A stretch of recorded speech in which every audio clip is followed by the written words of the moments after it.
Hello? Hello, Papa Jackson. Good morning. Nasa Pilipinas po ba kayo? Yes po. Okay. What's your name? Deb po. Deb. Parang Debbie Gibson. Ha? Yes. Deb as in Deborah. Parang ganun. Yes po. Ilan taong ka na, Deb? 31 po. 31. Ano feeling mag-30s? Sakto lang. Parang cute, ganun. Okay. Char. Di ko alam eh. Gets. Asa ka ngayon? Currently, nasa Montalban, sa bahay ko po. Nasa Rizal ka ngayon. Yes. You have your own house. Yes po. Ano tawag nito? Married ka na ba? Single po, pero may ka-live-in po ako. So, ang eksena parang naglayas ka. Hindi naman. Birthday kasi ni father Okay. netong 30. So, punta ako dito to visit. Yan. Hindi mo kasama yung jowa mo? Busy siya sa business niya. Okay. Parang may mga laman yung sagot mo sa akin. Bahay ko, business niya. Hindi naman. May anak na ba? Okay naman kami. Okay. May anak na ba kayo? Po. Wala pa. Siya ba pag-uusapan natin? Opo. Okay. Sa partnership namin. Sa relationship. Yan. Okay. Yan po. 5 years na po kami. And nakilala ko lang siya sa Tinder. Okay. Before ko siyang ma-meet, 2 years akong single. Tapos siya naman, parang 5 years siyang single. Okay. Yan. And OFW siya before. Nagkataon lang na nagkaroon ng pandemic, kaya nakapauwi siya dito sa Philippines. Okay. And then, Anong nauna? nag-start siya ng Naging business. kayo online o nagkita kayo? Kasi nung pandemic, parang hindi pa naman open yung magde-date, ganun. Kaya, syempre, ginalingan namin, parang nag-check-in. Nag-check-in. Sa unang kita niyo, check-in agad. Yes. Ang pangit man, pero wala eh. Ganun talaga. Adult naman na kami. And Bahala kayo. single Buhay. parehas. Diba? So parang, okay to, sarap nito Jowain ko nga, ganon. Siguro, parang ganun yung nangyari. Pero, So ilang beses kayo lumalabas bago naging kayo? nung, parang araw-araw kami magkausap before. Tapos parang nag-meet kami nung pandemic. Parang 3 times, 5 times. Then, pinapunta ko na siya dito sa bahay ko sa Montalban. So limang beses mo nang pagtatalik tapos sa bahay ka na. Hindi naman nagtalik lahat. Grabe. Diba, saan ka nagpupunta nun? Yung 4 na beses, Yung isa, yung dalawa dun sa Trinoma, parang medyo maluwag na nun. Pero parang yung may social distancing something, parang ganon. Tapos after ng check-in, may sogod doon malapit Oo, doon talaga. Ang funny nga kasi sabi ko sa kanya sa chat, 5'8" ako, siya kasi 5'11" siya. So sabi ko 5'8" ako. Tapos nung unang meet up namin sa may Trinoma, sa may Sogo doon, sabi ko sa kanya, parang sabi ko sa kanya 5'8" ako, ganun. So syempre yung eye level niya nakatuon sa parang mas higher. 5'1" lang yata or 5 flat, parang ganun.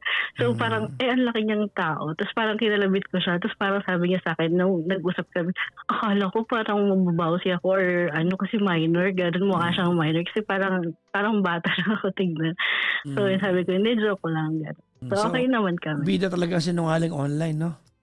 Oo, totoo naman. Totoo yan, no? Bida sinungaling online, no? Anyways, buti kahit paano tumagal kayo, 5 years na kayo. Kumbaga, Yes. wala nang pag-uusapan doon kasi natawid nyo naman ng tama. I don't recommend it, pero if it worked well for you, so bakit namin kukontra yun? Okay. Okay naman kami. Medyo, lang, parang struggle lang sa family niya. Bakit? Kasi, di ba, live-in kami. Doon kami nakatira sa bahay nila. Okay. So, for context, dalawa sila magkapatid, bunso siya. Yung panganay is nasa US. Okay. Lalaki sila parehas. Yung kuya niya may family na. Mhm. Tapos, yung kuya niya kasi nasa Amerika pero walang work. Asawa lang niya may work, nurse, gano'n. Mhm. Tapos, si boyfriend ko, si partner ko, business owner siya. Siya lang yung sumusuporta sa family niya. Sa lahat. Like, Mhm. name it, kasi wala namang work yung parents niya. Then may Bakit sakit walang yung work yung kuya niya? By choice? Mm. Yes. Bakit bawal? Ang dahilan niya is wala raw mag-aalaga sa anak nila. Okay. Hindi naman dahil tamad. Kumbaga, it is a logistical decision on their part. Actually, Papa Jackson, meron silang option para magkaroon ng work yung kapatid niya kasi dito sa Philippines, RedTech yung kuya niya. And then, may uncle sila na super close nila. Yung uncle niya nagparal sa kanila throughout elementary, high school, college, gano'n. So, nag-offer yung uncle niya na, kasi may business yung tito nila, tapos sa US. Sabi niya, dito muna kayo tumira sa amin para makapag-settle sila sa US. Di sila magbabayad ng bahay and all, nakakapagtrabaho sila mag-asawa. Kukuha na ng tito nila yung bata ng nanny para, maka-okay sila. Para, Actually, madali naman yan. Kaya lang maybe on their part. I'm not saying tama. I'm just saying, baka mamaya, mas gusto nila, it's a decision, parental decision na gusto nilang first hand sila mag-alaga ng bata. So, ayun na nga. Tapos parang ako, understand. So parang feeling ko sa part ko, labas ako sa eksena nila. Parang Buti alam mo. decision nila yun. Like decision nila yun, okay lang. So, si partner yung bumubuhay sa parents niya. Yung father niya, may cancer siya sa throat. Yung natanggal na yung vocal cord, something. Yung ganan. So, tapos ngayon, parang pang third session na niyang, parang pang third time na niya nag-undergo ng chemotherapy. So, from operation, chemo, radiation, lahat ng operation, si boyfriend ko yung sumasagot. So, yung business ni boyfriend, okay siya. Kasi parang before, simpleng coffee shop lang. Tapos, hanggang sa sinabihan ko siya na ipa-package mo, parang franchise, gano'n. So, inayos namin yung papers, nagpa-franchise kami ng coffee, dumami na siya, gano'n. Nung parang first year namin, parang wala pa yatang first year, gano'n. Sabi niya sa akin, huwag ka na mag-work. Sabi niya, kasi may work ako before. Nung time na yun. Sabi niya, huwag ka na mag-work. Sabi niya, mag-business na lang tayo. Sabi ko, okay, sige. Sabi ko, pero hindi ko sure kasi wala akong may lalabas na pera given nagpa-renovate ako ng bahay ko. Okay. Sabi niya, hindi, sige, okay lang. Ako muna. Sabi niya gano'n. So sabi niya, hanap ka na lang ng place. So kinausap ko yung tita ko. Sabi ng tita ko, dito na lang sa namin, gasoline station namin, maglagay kayo ng coffee shop niya dito. So, sabi ko sa boyfriend ko, sige, di okay na. Ganun. Sabi ng boyfriend ko, sa'yo yung kita niyan. So, nakita ko sa mama niya. Okay, for context, okay kami ng mama niya ngayon. And dati, parang medyo na-understand ko na nanay siya, concerned siya sa welfare ng anak niya, na baka nga naman pineperahan lang ang anak niya. Yung mga ganun. Understandable yun sa akin. So, sabi ko sa boyfriend ko, hindi, nagtatrabaho ako, yung kita nung store, sa'yo na yun, sa inyo na yun, kasi ikaw lang yung breadwinner, may sakit yung tatay mo, na-understand ko, ganun. So, okay na yun. Tapos ngayon, parang nagpaplano na kami magpakasal. Okay. Tapos parang gusto na namin magka-baby, ganun, magpaalaga sa OB, kaya nag-resign din ako. Kasi sabi ko, gusto ko magpaalaga.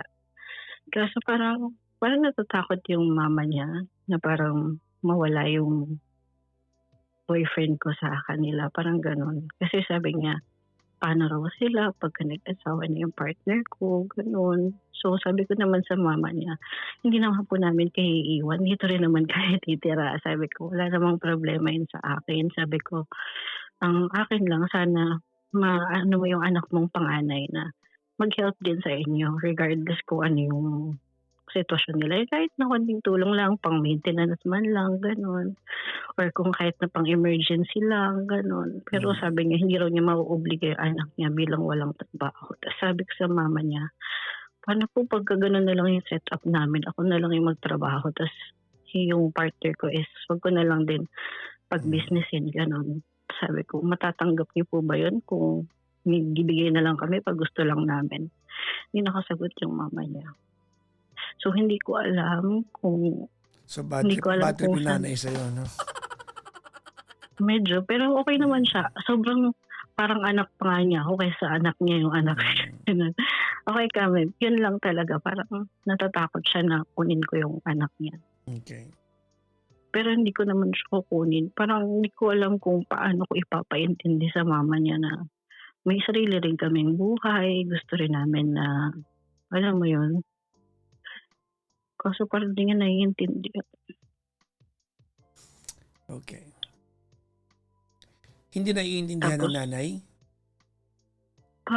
parang sa outside, yung sinasabi niya na okay lang. Pero parang inside, towards sa mga salita niya, mga kilos niya. Kasi may mga batang pumupunta sa bahay. Parang sabi niya, mga pamangkin niya, ganun. Mga anak ng pamangkin niya, parang ganun, ng mama ng boyfriend ko. Sabi niya, ayoko ng bata dito sa bahay, ang gulo-gulo, ang ingay-ingay. Baka naman ganyan. Ayoko kinukonek mo lang nag-aalaga ng sa'yo. bata." Wala namang kinalaman sa'yo. Hindi, kasi sinabi nung tita ni boyfriend ko, paano pagka nagkaanak sila, Deb, ganun. Sabi niya, bahala sila sa buhay nila, sabi niya ganun. Basta ayoko ng bata. Yung parang ginaganon niya, parang nasasaktan na ako kasi parang, paano yun kapag nagkaanak kami? Saan kami titira? Kung namang iaalis ko dito yung boyfriend ko, magtatampo siya. Well, ganito, setup namin? Deb, let's not talk about this as if this is your sole decision because this is not. Mhm. Mhm. This is a decision that you have to run through your boyfriend. Yes. You have to run, iba. You have to run with them. Ganito, I do not want to antagonize yung nanay. Kasi yung fear ng nanay ay totoo, no? Wala silang income. May sakit yung asawa niya, tatay ng jowa. Yes. Di ba? Yeah. I mean, it's survival for them. It's not as if it's an easy choice. No, it's not. No, for them, it's a survival. No? Survival yan. It's self-preservation at the very least. Di ba?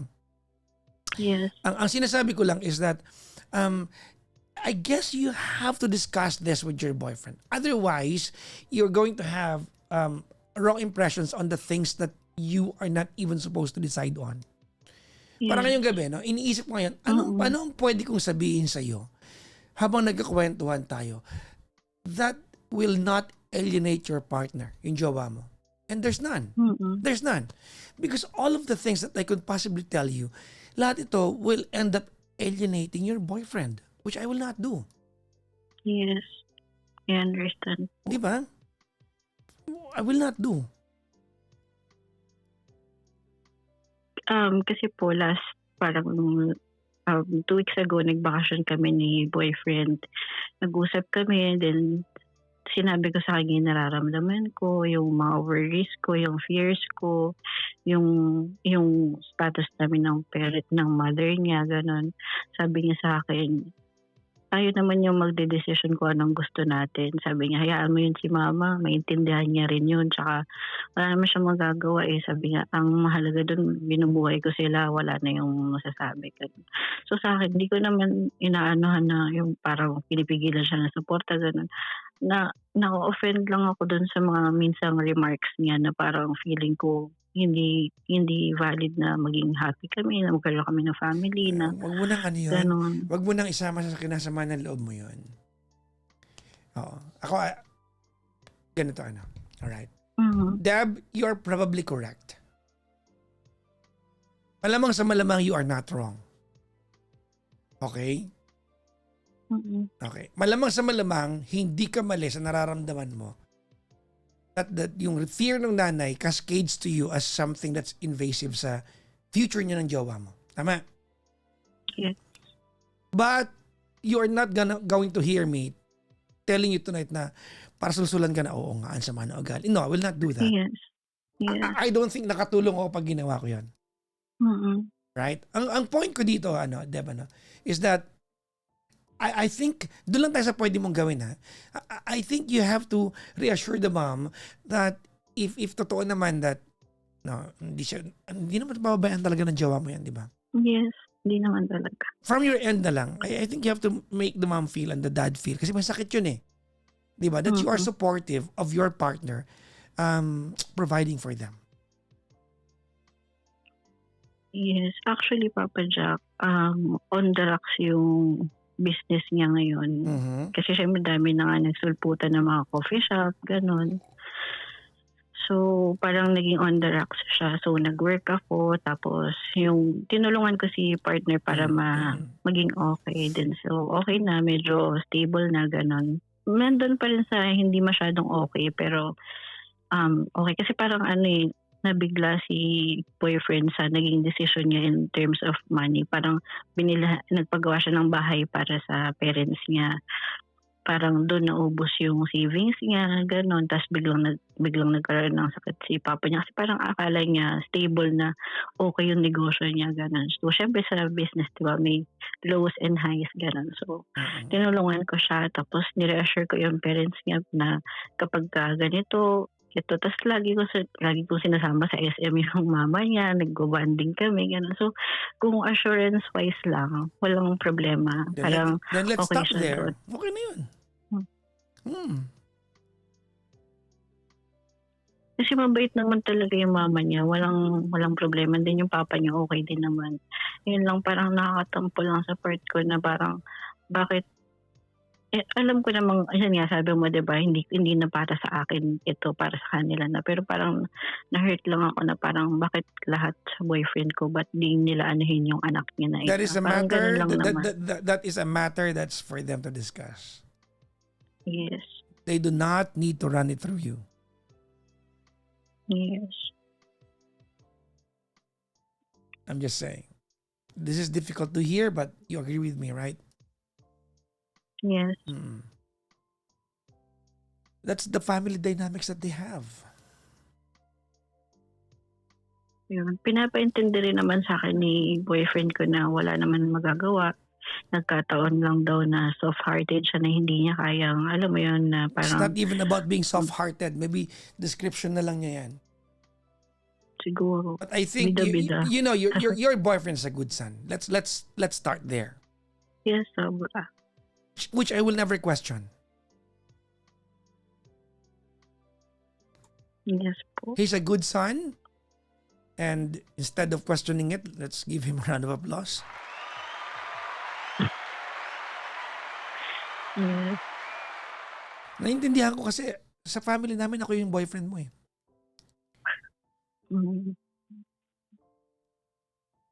Parang sinasabi niya sa akin, hindi ko raw naiintindihan bilang wala raw akong kapatid. Parang ganon. Yun yung sabi niya sa akin. That could be true. Yun. Sabi niya sa akin, maintindihan mo kung nagkaroon ka ng kapatid. Pero, tsaka kung kasi yung parents mo, okay naman sila. Kaya nila yung support yung mga sarili nila. Nagkataon lang na sa akin is hindi. So, yun. Sabi niya sa akin. Ganito ha. If there's a silver lining dito. In case, magkaanak kayo. I think the dispositions of your boyfriend in life will change.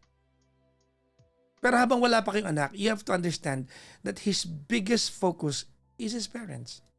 Period. Yes.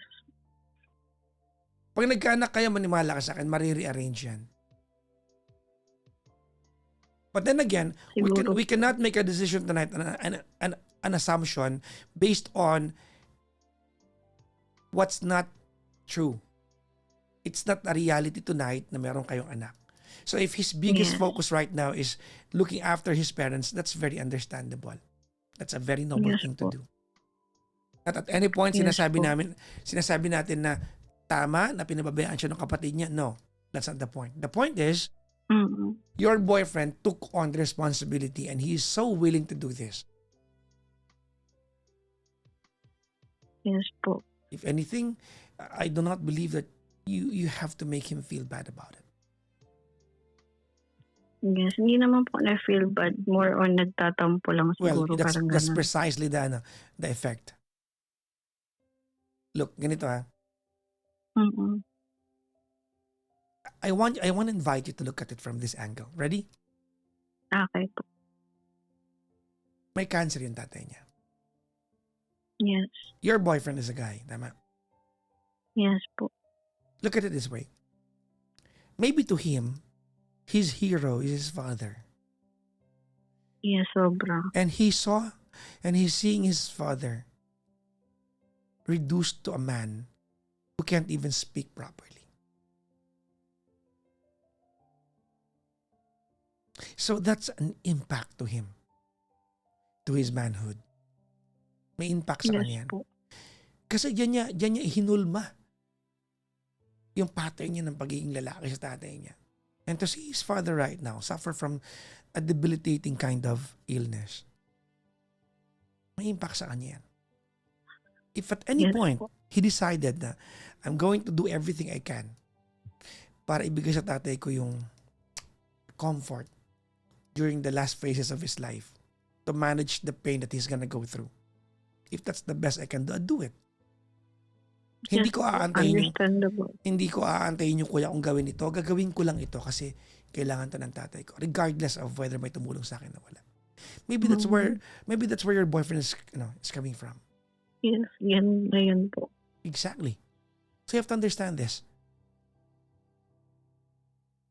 Yes po. If anything, you have a very responsible boyfriend. Sobra po. Binibiro ko ngayon minsan, sabi ko, papatayan na kita ng rebulto. Alam mo Kasi ano yung mga ganyan mo, ano yan, subliminal yan eh. May inner monologue yan eh. That's your part of being sarcastic na. Ginaganyan mo lang. He Kasi doesn't- ano po eh, Mm.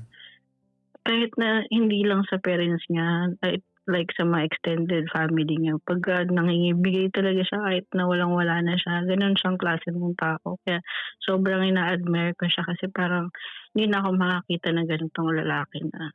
Meron pa naman, pero given na andyan na siya, di ba? Ba't ka pa maghahanap ng iba? Ganun.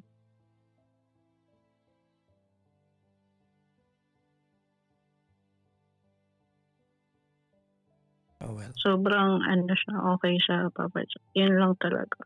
Siguro, na ano lang talaga ako. Tsaka yun, wala rin kasi ako makausap kasi nasa bahay lang ako palagi. Parang sila-sila lang din nakikita ko everyday.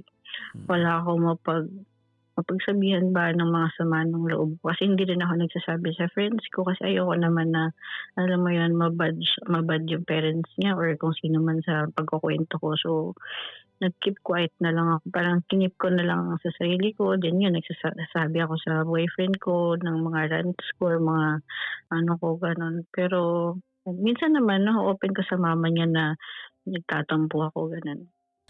Nag-aaral naman siya, okay naman I siya. don't believe that's wise. I know that you're comfortable with the mom, but I don't believe it's wise. I'm just saying. Yes.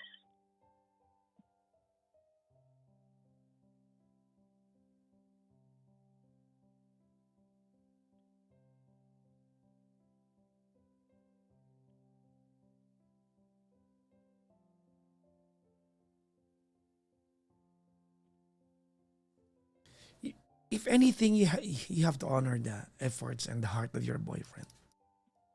I like this Yes guy. po. I like this guy. Alam mo, to be a breadwinner is a different kind of breed.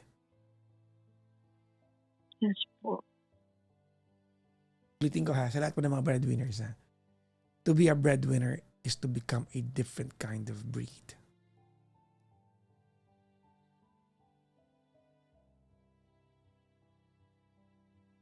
Breadwinners, they have this sense of responsibility that's unfathomable.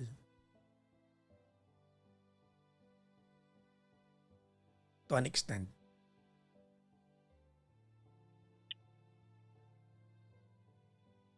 Yung mga breadwinners, yung mga taong kakainin na lang nila. Iisipin pa nila baka Yes po pwedeng po. iba yung makinabang.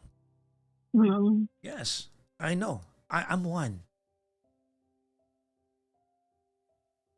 kami mga breadwinners, hindi kami natutulog ng mahimbing sa gabi. Hanggat hindi bayad lahat ng mga kailangan bayaran that will make everyone around us na umaasa ng maging komportable.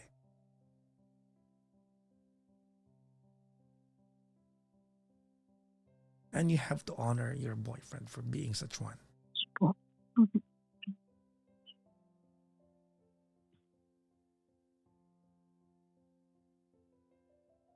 Feeling Yes, mo Papa ba, Love. lahat ng concern mo, feeling mo ba hindi dumaan sa utak niya? Naisip niya lang yan. Naisip na niya lahat yan. Yun din sabi niya sa Yes, akin. so, kaya lang ang mga lalaki kasi, we are, Hindi. sorry pero, if done right, mga lalaki, we are so cool about contemplating and brainstorming things, no? Hindi mo makikita ang nag-iisip kami. Oo nga po, ba't ka Yes. na alam niyo, parang pag nakikita ko siya, parang wala lang siyang pakialam sa Yes. mundo. Parang gano'n. Yes. Hindi mo ka makikitang, di ba? You can see a guy cooking cup noodles, nag-iisip na yan. Makikita mo siya one day siguro, nagpapantalon pala, nag-iisip na yan. Alam mo yung parang pag nakita mo siya, parang di siya nag-iisip, parang Yes. wala lang, Because gano'n. Kaya breadwinner, minsan nainis ako sa kanya. Sabi ko sa kanya, wala ka na namang pakialam, sabi niya. Hayaan mo na yun, puro kasi sa ganigantilinyahan niya palagi. Pabayaan mo na yun, hayaan mo na yun, parang gano'n lang sa lagi. because breadwinners recognize that to panic is not going to help the thought process in any way.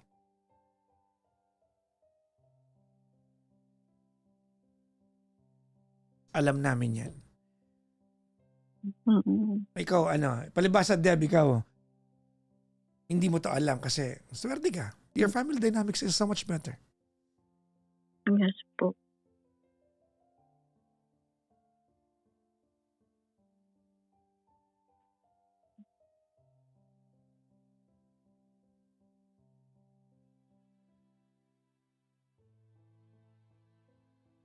Yun, siguro hindi ko lang na-visualize yung ganong scenario dahil yun nga, hindi ako breadwinner, okay yung family ko, ganon. So, yun nga, siguro po. Yun talaga yun.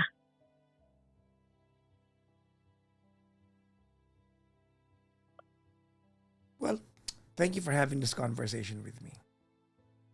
Thank you po, Papa Jackson. Sorry po sa waste ng time. No, it's okay. Your concerns are your concerns. Yes po, Papa Jackson.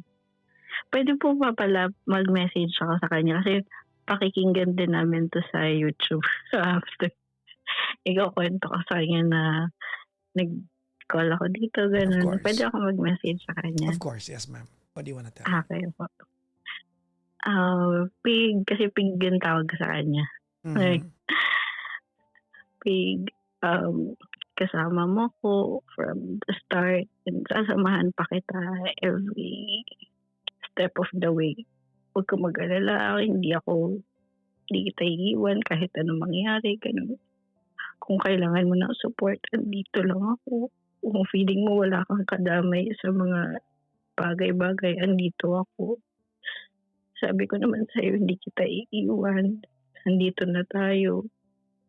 Kahit anong mangyari, sasamahan kita.